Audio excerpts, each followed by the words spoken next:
The trumpet had blown. I dreamed that the nations had gathered to judgment before the white throne.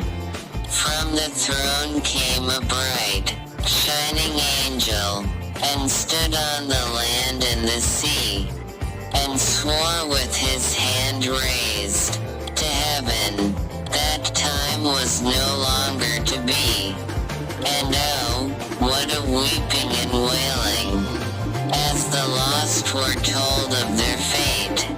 They cried for the rocks and the mountains. They prayed, but their prayers were too late.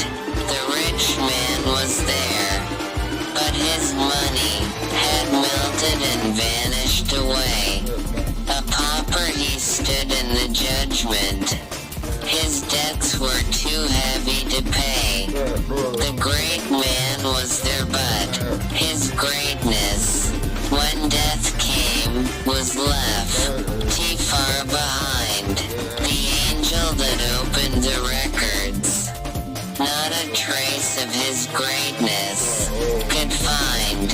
And oh, what a weeping and wailing, as the lost were told of their fate.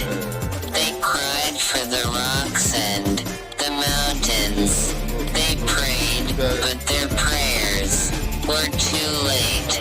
The widow was there with the orphans. God heard and remembered their cries.